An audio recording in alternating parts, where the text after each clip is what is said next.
Okay, so a lot of things have happened in the last 2 days. Nintendo, I wear a PlayStation shirt, not my Nintendo shirt, because Nintendo is making people cry. It pissed them off at the same damn time. Um, Mick Foley was in a car accident. From the looks of it, a pretty bad one. But because he's Mick Foley, he's standing outside the car doing his smile, putting a have a nice day thumb up. But he went to the hospital to get looked at. He's in pain, but we're glad he's okay. And then we lost Val Kilmer. We lost another Batman. Now, I thought it was a joke when I first heard because this happened on April 1st. I mean, remember, like April 1st, 1984, when we lost Marvin Gaye, people thought that was a joke. I thought the same here.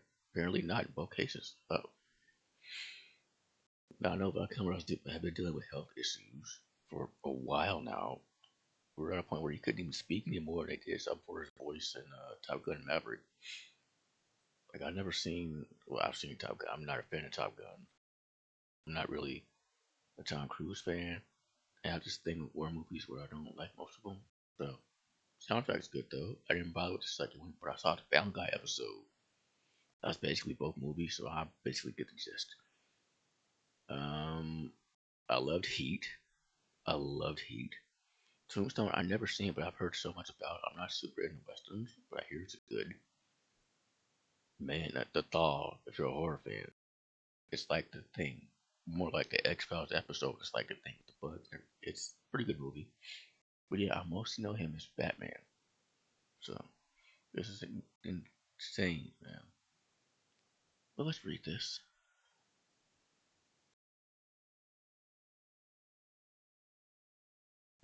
Oh my goodness, hold on.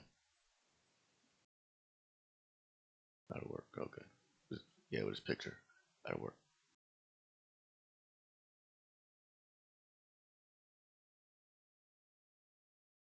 It's from MSN. Val Kilmer, Top Gun, and Batman Forever Star dies at 65. Oh yeah. And when I was looking into this, I saw that there's going to be a new Batman Forever action figure inspired by Val Kilmer. It's coming out this year for the movie's 30th anniversary. So we lost Batman 30 years after that movie. That's crazy. I remember hearing him saying he wanted to go back to being Batman one more time, but I'm like, how? It requires a lot of dialogue. And I imagine a lot of physicality, which I don't think he was able to do. But yeah, Val Kilmer, the charismatic and enigmatic actor best known as Iceman in Top Gun, and world leading man roles ranging from Batman to yes, he did play Jim Morrison in that movie about the Doors, and it was surprisingly actually pretty good. Means a lot because I don't too much like biopics. That was pretty good. He was spot on as Jim Morrison too. Yeah, crazy. Bomber died Tuesday night. I was talking about horror movies. There's a horror legend named Tuesday Night, but we'll get that. In Los Angeles from pneumonia. His daughter Mercedes Kilmer told the New York Times and Associated Press Kilmer was diagnosed with throat cancer in 2014. I remember that, yeah. And later recovered. That's great. That's awesome. USA Today reached out to Kilmer's representatives for comment. The actor battled the disease publicly for much of the past decade, permanently losing his voice due to a tracheotomy. Damn. Like when you see him in movies and TV shows, they put this thing in their neck. But I didn't know that would cost your voice though. Usually voice would be like slightly changed, like they still talk, but apparently that's not how it works in actuality. Uh, but continuing to act and write.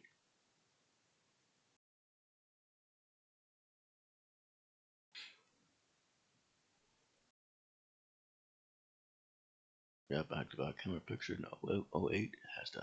Yeah. That's how he looked in The Thaw. Like it came out around that time. So, Kilmer was a magnetic presence in Hollywood, the graduate of New York's Juilliard School, made his movie debut in the 1984 Cold War spy spoof movie called Top Secret. I've seen that. Really? Oh. The actor became a global superstar as Lieutenant. Tom Iceman Kaczynski, the cocky rapper turned wingman of Tom Cruise's Maverick and Tony Scott's 1996 blockbuster Top Gun. Yeah. The role almost didn't happen despite Scott lobbying hard for Kilmer, but the headstrong young actor resisted and tried to tank his audition. I didn't want the. Oh, this is a quote from Val Kilmer. I didn't want the part. I didn't care about the film. The story didn't interest me. So he was literally me. He was. I literally said that earlier. Kilmer wrote in his 2020 memoir, Cruise and Kilmer's on-screen tension helped fuel the film's need for speed. I tell you what, that inspired one of the greatest video game series of all time. I'll say that. Well, before they messed it up. Yeah. Fighter pilot success and supercharged the careers of both actors and director Ron Howard's season Willow. I've never seen that. I've heard about it. I know the Leprechauns in it. Warwick Davis, he's in that, and he came back for they did like a reboot on Disney Plus. The film was bad. Yeah, Kilmer starred as the wisecracking swordsman Mag Mardigan. I love that name. And met his future wife co-star Joanne Whalley. By the way, I was reading he dated Sarah and refused to call her by her name.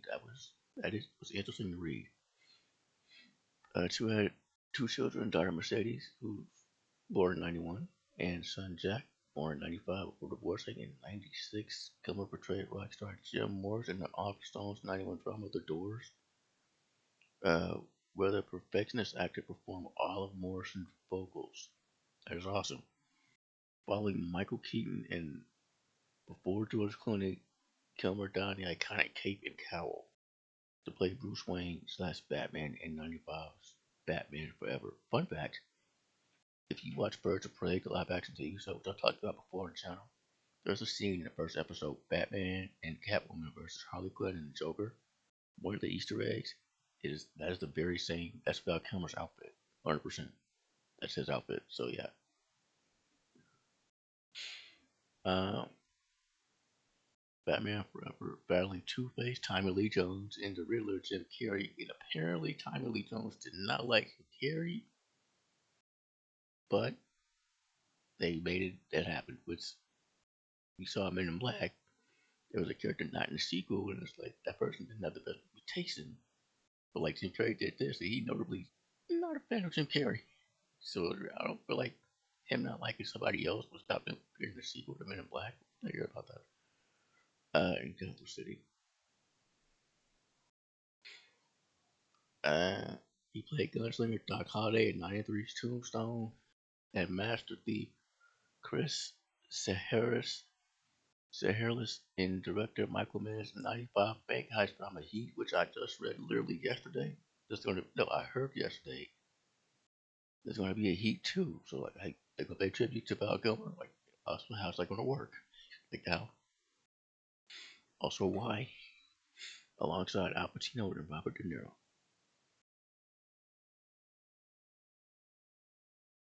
The production plagued and turmoil-filled '96 drama The Island of Dr. Moreau. Yes, I love that story. I don't remember which one I've seen, but I've seen one of those from around this time, and it was awesome. In which Kilmer starred alongside Marlon Brando. Oh, well, I guess what's this one? Proved to be a career turning point. Kilmer was already gaining a reputation in Hollywood for being difficult. Damn. Uh, a 1996 Entertainment Weekly cover story about the polarizing actor was titled "The Man Hollywood Loves to Hate."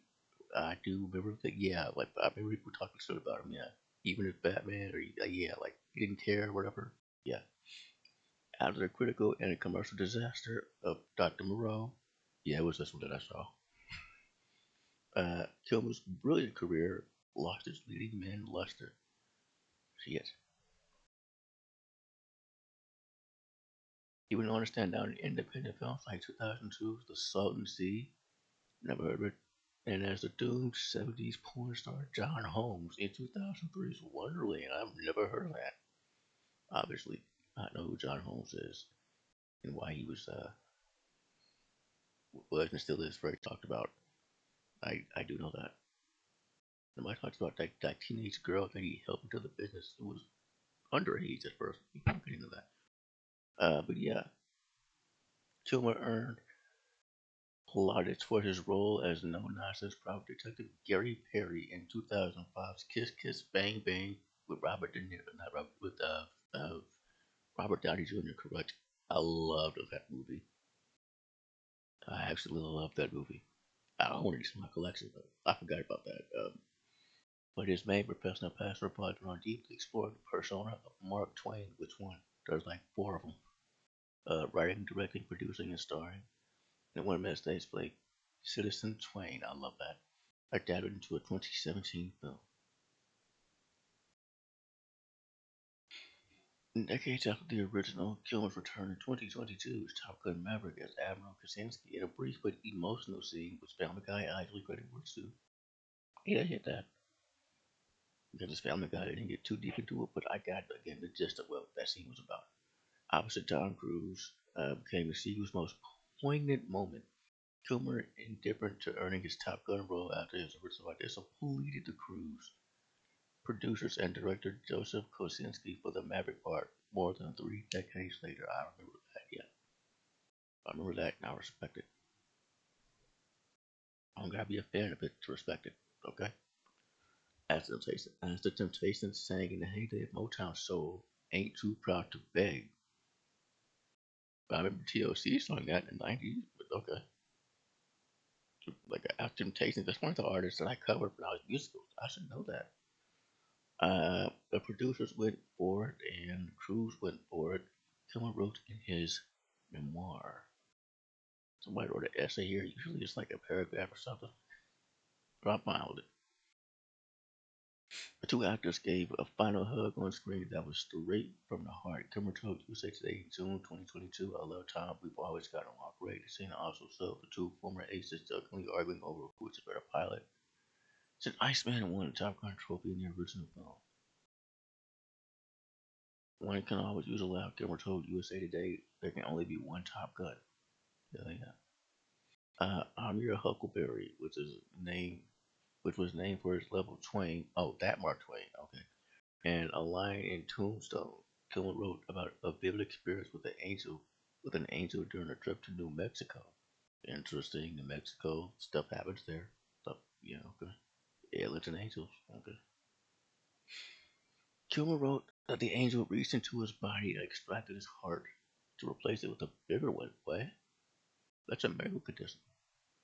At first, I thought it was the angel of death before realizing he was the angel of life. I wish I could elucidate the experience more than I've already done, but I can't. Simply haven't come a road. I have nothing else to say about this except that I'm grateful for the new heart, and it served me well. It's only just begun, and I've only just begun to use it. Okay, okay. Wow. Okay, so yeah, that was a read. Learned a lot there.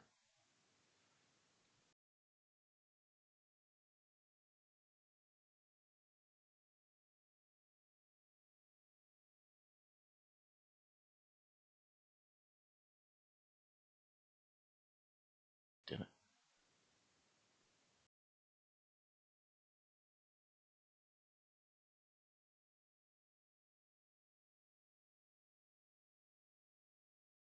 There we are. Okay.